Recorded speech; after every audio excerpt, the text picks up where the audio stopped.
very critical talaga yan kasi makikita mo naman eh, parang ano ba to, nag-file kayo, ito na yung final nyo, nagbumoto na nga kayo, may sabi nyo, may ebidensya, may karampatang batayan para ipagpatuloy ang impeachment, nag-form and substance na kayo, eh, wag naman ninyong parang gawing fishing expedition na nadadagdag kayo along the way. Makakasama natin ang dating mambabatas, dati ring miyembro ng gabinete ng nakalipas na mga administrasyon at ito, si former Congressman Mike Defensor makakasama natin muli. Kong Mike, Admar at MJ po inyong makakasama. Magandang gabi.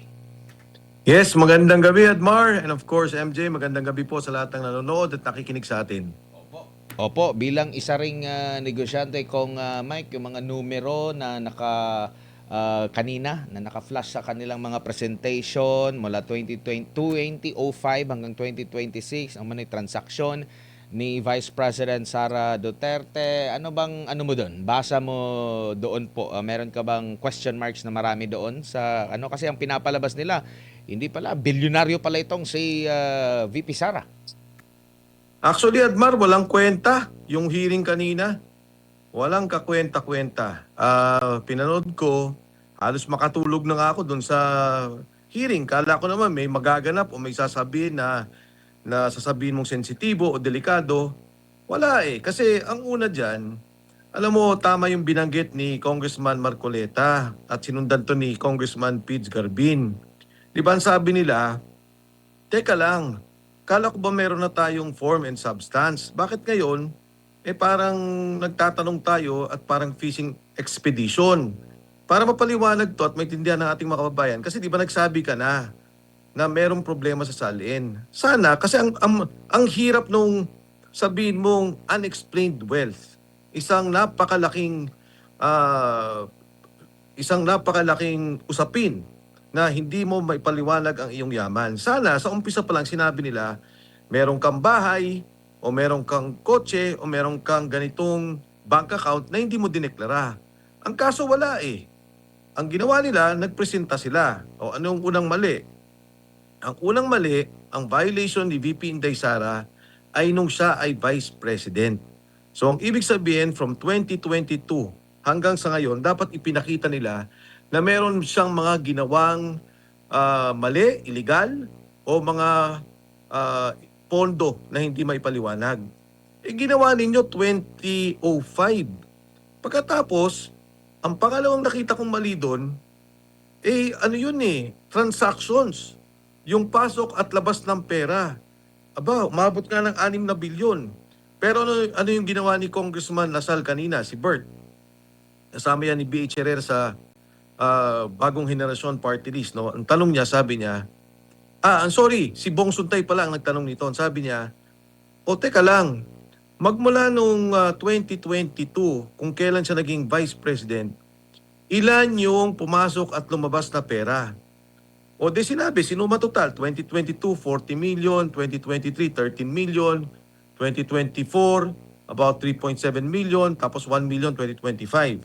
Pag sinuma total mo yon, more or less 60 million pesos ang lumabas at pumasok. Ang ibig sabihin na lumabas at pumasok, kung ikaw kunyari, swelduhang tao ka, kumikita ka ng 30,000 a month, ang gastos mo naman ay umaabot ng 25,000, biruin mo ang nire-report ng ANLA, 30 plus 25, 55,000 pesos. Ang naiwan mo lang naman sa bangkong totoo, 5,000 pesos. Okay. So, ang 60 million, hindi yun ang naiwan sa bank account ni VP Inday. In fact, hindi naman niya sinabi, hindi niya mapaliwanag. Sabi niya, ilan ba yung naiwan? Sabi niya, hindi ko alam. Basta ito po yung pumasok at lumabas. Yung kanina pinapaliwanag ni Kong BH, napakinggan ko siya. Kasi alam mo, sa AMLA, pag 500,000 and above, nire-report ka agad. Normal yun. Kahit sino sa atin, 500,000 and above, reported ka agad yan sa AMLA. Yung sinasabi nila na suspicious transaction, unang-una, ang mga politiko, o kahit ako, hindi na ako sa gobyerno, parati kami may reporting. Kasi formerly with government, so merong mga reporting ang mahigpit. Ang aming sinasabi nating standard o yung batayan para dito sa AMLA. So hindi ibig sabihin may pumasok na pera, illegal ka agad. Di ba? Katulad, narinig ko yung binanggit ni Kong BH, paano kung may nag-ibenta o binigyan ka ng pera ng tatay mo o kung sino man, o may nabentang lupa, naghahati-hati kayo, o may isa kang negosyo na meron kang dividendo. So, yun yung mga nangyari kanina. Pero ang mabigat dito, again, babalikan ko, 60 million pesos lang ang in and out na from 2022 hanggang sa ngayon na kung saan siya ay Vice President. Eh yung maleta, di ba, sinabi ng mga Marines, isang maleta nga na malaking malaki, yung extra large nila, 70 million pesos. Isang maleta lang yun. Eh ito, buong pag-upo niya, magmula 2022, ang parang pinapalabas nila na may kamalian. So, wala eh. Wala akong nakitang, hindi ko nakitaan ng kung ano man yun na sinasabi 6 na bilyon, in-out nga ang sinabi. Hindi naman sinabing nasa bank account na yun eh. At hindi lang in, may out pa. Kung ano yung in at ano yung out, binilang mo. At yun ang tinutal mo na sinabi mo, ito ang pera na pumasok at lumabas sa kanyang account. Ang mabigat pa dyan, yung AMLA talaga, wala siyang karapatan na magbigay ng mga ganun o pag-usapan ng Justice Committee. Dahil yan malinaw, korte ang pwedeng magbukas ng mga bank accounts. Sinasabi lang, no, we're already in the process of impeachment. Ang hirap naman ng ganun.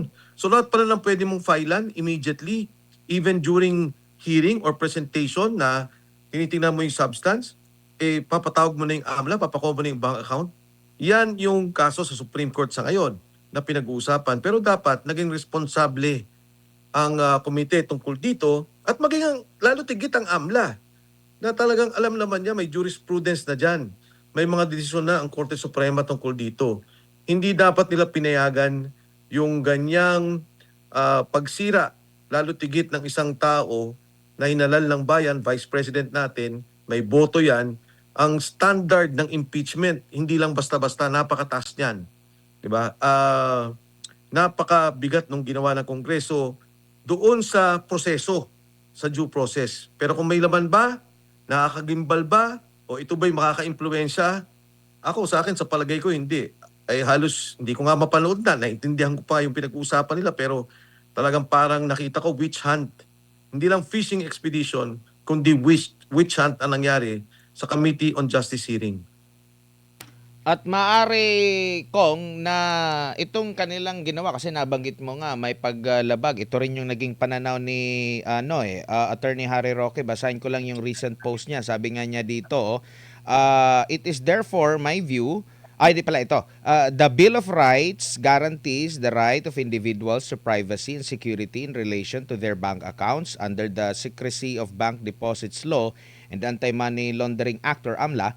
Judicial authorization is required before bank inquiries or examinations may validly be undertaken by the Anti-Money Laundering Council. It is therefore my view that the reported disclosure and public dissemination of alleged bank records involving Vice President Sara Duterte, Attorney Manasseh Carpio, if indeed obtained and released without proper legal process, would raise serious constitutional and statutory issues. Such information is proven to have been unlawfully acquired may be considered inadmissible under the exclusionary rule or the fruit of the poisonous tree doctrine. Kong Mike. Tama. At kung himayin mo yung binanggit ni Attorney Harry Roque, una sabi niya yung sa konstitusyon, yung due process. At syempre, yung karapatan ng tao, yung kanyang karapatan sa privacy niya, sa secrecy niya, particular itong bank account. At yung sinasabi naman niyang batas, dalawa. Yung una, yung Bank Secrecy Act, na kailangan talaga maprotektahan ka, no? Maging pribado yung mga ganitong bagay. Dahil ito yung karapatan mo. Kahit ikaw ay opisyal ng gobyerno at lalo tigit, syempre sa mga pribado, binabantayan natin yan. Pangalawa, yung sinasabi niya, yung AMLA. Yun yung sinasabi na hindi basta-basta yan. Meron nga tayong AMLA, pinoprotektahan natin yung mga pondo, pero hindi naman to pwedeng gamitin na isang instrumento o i-weaponize ang ganitong proseso katulad ng impeachment hearing para sirain ang isang tao, yung kanyang karapatan bilang isang mamamayang Pilipino, karapatan niya na magkaroon siya ng pribadong pamumuhay o yung mga pribadong dapat niyang protektahan katulad ng kanyang asset, yung kanyang bangko. Ito'y talagang dapat tinitingnan to ng Committee on Justice. Pero kung mapapansin mo, hindi eh. Ang pananaw nila hindi. Ito ay karapatan namin dahil impeachment na to. Magmula nung nagsimula, at ito'y magmula nagsimula ang hearing na to, nag-determine na kami ng form and substance. Therefore, ito na ang proseso ng impeachment, which I don't think is the case kasi napakasensitibong bagay niyan. Again, ang isang impeachment process, hindi yan basta-basta isang proseso lang na pwedeng mag-file ka o mag-imbestiga ka katulad ng ibang kupinde. Nagtatanggal ka ng isang tao na may mandato. Nagtatanggal ka ng isang tao na may boto. Nagtatanggal ka ng pinakamataas, pangalawa sa pinakamataas na posisyon sa ating republika. At dapat mismo ang Kongreso naging maingat dito. So, maaring kasi nga sabi ng mga nag-question sa Korte Suprema, questionable na nga yung unang mga pagdinig, yung pagsusumpina. Eto, madadagdagan pa yung question mark ngayon at baka mas lalong maunsyami ang impeachment laban kay Vice President Sara Duterte. Tama yan. Kasi di ba ang sinasabi naman ng ating mga Korte Suprema, ayaw namin makialam sa inyo. Pinapabayaan namin yung proseso. Pero yung mga batayang karapatan na ibinibigay ng ating saligang batas, lalo tigit yung hustisya, yung proseso, due process na tinatawag, na maging impartial tayo, maging tama, at yung proseso ay tama natin, wag nating i-railroad yan, wag nating gawing witch hunt yan, gamitin naman natin, no? I-practice naman natin. So tingin ko talaga, malaking bagay ang magiging epekto nito sa kaso sa Korte Suprema. Maring idagdag nila to o marahil napapanood na nila yung nangyayari at batay pa lang dun sa na-file, ay gumawa na sila ng desisyon. Pero very critical talaga yan kasi makikita mo naman parang ano ba to, nag-file kayo, ito na yung final nyo, nagbumoto na nga kayo, may sabi nyo, may ebidensya, may karampatang batayan para ipagpatuloy ang impeachment, nag-form and substance na kayo, wag naman ninyong parang gawing fishing expedition na nagdadagdag kayo along the way. Again, kung papansinin mo, paano ko ba ipapaliwanag? Kunyari, sinabi ko na may nakita, o sinabi, itong bahay na to ay hindi kay Mike Defensor. Pero naitago niya sa isang korporasyon. At doon sa korporasyon na yun, nandun yung kanyang pangalan o pangalan ng kanyang pamilya. Maaari pa ako doon kasi meron namang ultimate facts na sinabi, yung bahay na yan, tinitiran niya, kanya talaga yan, pero hindi niya idineklara sa SALN. Pero ito walang kakoneksyon Parang unexplained wealth. Tapos, lahat na lang ng pwedeng makitang unexplained wealth, tingnan natin yung bank accounts, tingnan natin yung SALN, tingnan natin yung lahat ng mga perang pumasok at lumabas. Ang nangyari nga, naghahanap pa sila. Kung sinabi nyo na palang may kaso, edi yun na yun. Ano ba yung final nilang kaso actually? Di ba? May pumasok bang pera dito na hindi tama? Hindi naman nila na-approve yun. Kahit dun sa kanina Wala naman silang naging batayan kanina. Yung sinasabi, hindi, kasi si Sammy Uy ay isang drug lord. Paano kunyari sinabi ko, may pera si MJ galing kay Admar na drug lord. Kawawa naman si Admar. Yung pala, may negosyo kayong dalawa, tapos talagang may batayan yung pagbibigay mo ng pera. O hindi natin alam. Pero ang sinasabi kasi unexplained wealth. No? Isang meron daw siyang wala sa SALN na talagang pera niya. Kung titingnan mo nga, noong 2022 again, hanggang 2026, 60 million in-out pa yun. So ito yung mga bagay na talagang makikita mo, inaabuso yung proseso ng impeachment proceedings. Opo. Tsaka ang iba pa sa mga ginawa sa kasagsagan ng impeachment laban kay VP Sara. Parang ganito rin yung ginawa nila kay dating Pangulong Rodrigo Duterte, yung may nagdeposito sa bangko, tapos may nilabas na mga sandamakmak na mga papel. Nag-resurface nga ngayon pinost nga ulit ni Attorney Paulo Panelo Jr. yung video ng tatay niya na nag-e-explain during that time kasi ganito rin yung ginawa sa tatay niya nung kandidato pa ata sa pagka presidente kung Mike. Same ang pattern pero during that time hindi naman umusad po yun pero ngayon bakit pinapausad nila? Ang dami nang question dati pa. Dapat dati pa umusad na yan considering hindi pa nga presidente during that time si PRRD kung di ako nagkakamali. Alam mo, Admar, kung isa tong hearing na ginawa nila or isang simpleng investigasyon ng isang komite, siguro, hindi ko masabi, mali pa rin yun. Pero kasi ito isang impeachment process. Napakasensitibong proseso na ibinibigay sa ating Kongreso. Yung karapatan, partikular ang House of Representatives, ang Committee on Justice, nang walang korte, walang order ang korte, batay sa mga batas na nabanggit natin, Bank Secrecy Law, yung AMLA at batay na rin sa mga desisyon ng Korte Suprema, napakadelikado niyan sa mga negosyante at sa mga korporasyon na nakikinig at nanonood dito sa ginaganap na proseso ng impeachment process. Opo, tawid tayo sa ibang paksa, Kong Mike. Nagsalita na po kahapon si former Speaker Martin Romualdez. Ano po yung key takeaways po ninyo sa kanya pong naging pahayag? Well, una sa lahat, MJ, di ba, binanggit niya, sinasabi niya, hindi ako babagsak ng hindi tayo sama-sama o hindi, para bang ang dating sa akin is, pagka ito, ako inipit ninyo, magtuturo ako. Pangalawa, at malinaw dun sa binanggit niya, itong naging proseso ng budget, kami nag-a-approve pa lang. Bilang speaker, sabi niya, nag-a-approve lang ako. Ang execution, sabi niya, ay executive. No, sabi niya, including DPWH. So, hindi pa malinaw kung saan siya nagpupunta para dito. Pero makikita mo na yung lamat. Nakikita mo na yung problema na tila ba sa tinig ni Speaker Martin Romualdez, parang ako ata ituturo ninyo, hindi ako papayag. Ganon dating sa akin. At kung ano man ito, saan man ito pupunta, hintayin natin. Ako, ang instinct ko kagad, syempre, kung magsasalita si Speaker Martin, mas maganda. Although belatedly, medyo matagal na, no, nanahimik siya, ngayon na ginigipit siya, nagsasalita siya. Pero kung may sasabihin siya, siguro mabuti magsalita na siya ngayon pa lang. Mahirap kasi yung pagka tuwing naiipit ka, kaysa ka magsasalita, ang dating rin naman sa tao, at maging siyempre, sa administrasyon, kaya ka lang naman ganyan dahil nagigipit ka na. So, hintayin natin at tingnan natin dahil kung itutugma-tugma mo lahat, talaga nabubuo na yung sinasabi nating tatagpi-tagpi na mga pangyari. Magmula kay Saldico, lumabas si Gutesa, lumabas ang 18 Marines, at ngayon si Speaker Martin Romualdez. Opo, at saka di ba kung nung bago mag Marcos Jr. government, malapit yang si Ombudsman Boying, tsaka itong si Speaker Martin. Naalala ko nung na-cover ko sila sa Rockwell, naalala ko nung first time magkita si former Commissioner Guanzon at itong si Presidential Son, Congressman Sandro Marcos. Naalala po niyo yung nag-viral na larawan, nag-bless itong si Sandro kay Attorney Guanzon. Yung panahon na yon, andon si now Ombudsman, former Congressman, at si Speaker Martin. Sir.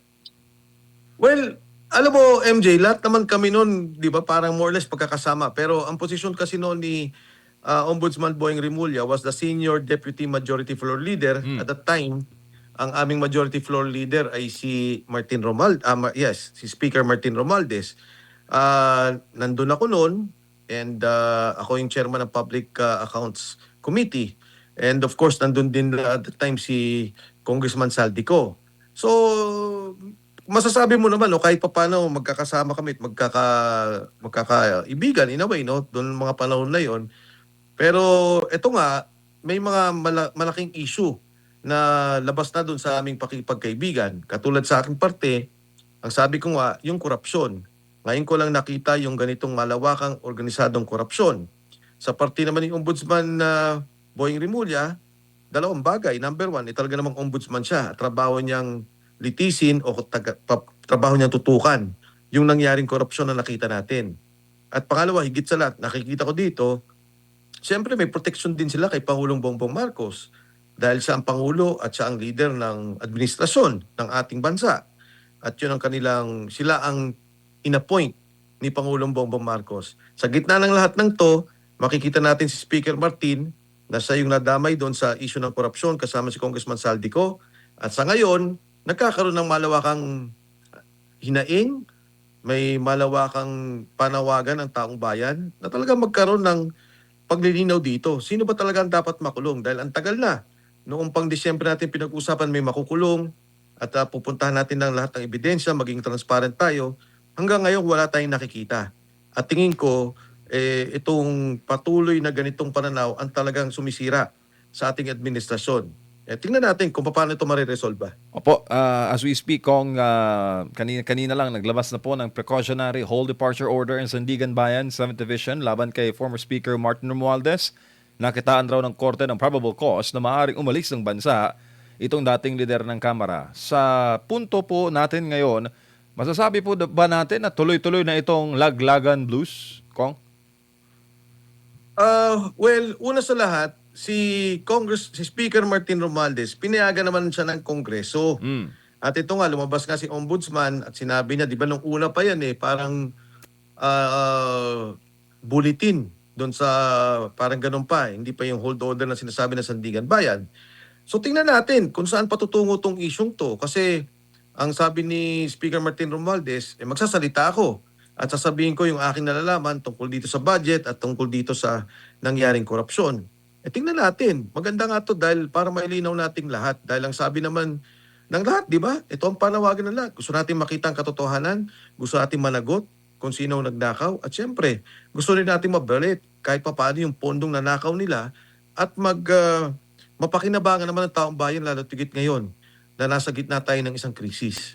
Opo, ano kaya ang maaring gawin o maaring ikabuti ng mga susunod na hakbang ni dating Congressman Zaldico Kong Mike? Ngayong nagsalita na po ang kanyang dating boss ba, kaibigan ba, former Speaker Romualdez?